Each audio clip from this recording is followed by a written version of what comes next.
speak. The question is that the motion be agreed to, and I call the member for Curtin. Thank you, Deputy Speaker. I thank the member for Werriwa for moving this motion. I acknowledge her grief. Losing a child is the ultimate tragedy. It's the worst possible grief, beyond reckoning, and it doesn't end. Pregnancy and infant loss touches so many Australians. Each year, 1 in 4 pregnancy ends in miscarriage and 1 in 6 pregnancies end in a stillbirth. This means that nearly every Australian has been touched by a loss of a baby, either indirectly or directly. On 17th of February this year, a motion was passed in this place for October 15 to be officially and eternally recognised as International Pregnancy and Infant Loss Remembrance Day. Official recognition of International Pregnancy and Infant Loss Remembrance Day in Australia acknowledges the loss and ongoing grief that those impacted by pregnancy and infant loss endure. It was an honour to attend the memorial service at King Edward Memorial Hospital's Rose Garden last Friday to take time to remember the babies that have died due to miscarriage or stillbirth. The day provided these families with the knowledge that they are not alone and that there is support for them in the Australian community. It was a day on which parents, families and friends memorialised babies lost through infant death, stillbirth or miscarriage. There are more than 40,000 babies memorialised in the Rose Garden. To acknowledge the tragedy of losing a baby, the government is investing $152 million in perinatal services and support measures to improve health outcomes for mothers and babies. This forms part of Australia's broader commitment to National Stillbirth Action and Implementation Plan, which the federal government released last year, which aims to reduce stillbirth rates in Australia by 20% or more within the next 5 years. This government also recognises that preterm birth is a cause of infant loss and has committed $13 million to implement the Australian Preterm Birth Prevention Alliances program nationally to reduce the rate of preterm birth in Australia.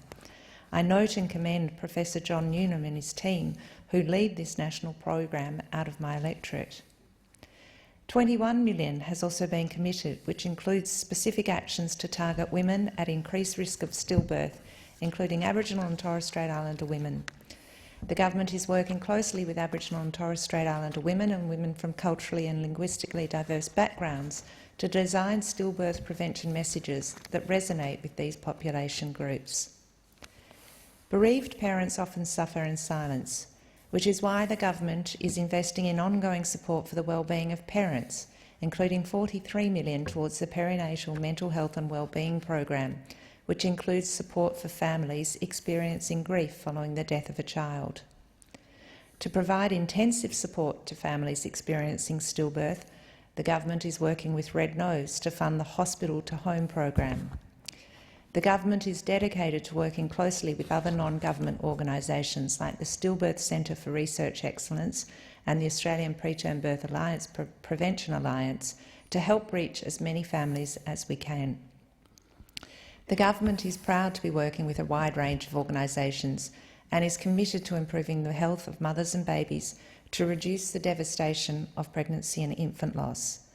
The formal recognition of October 15 as International Pregnancy and Infant Loss Remembrance Day gives us all the opportunity to acknowledge the loss and ongoing grief that those impacted by pregnancy and infant loss endure.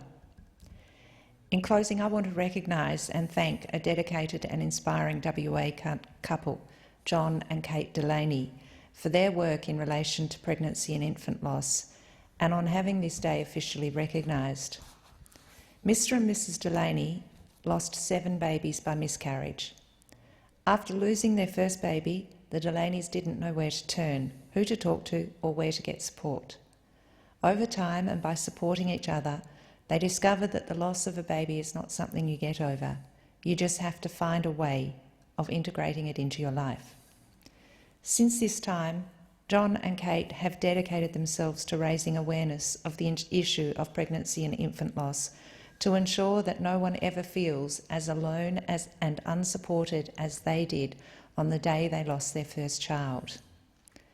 And they do this with one of their 8 children, beautiful Mary Jane, who has now deservedly had her name noted and recognised in Hansard numerous times both here in Canberra and back home in Western Australia.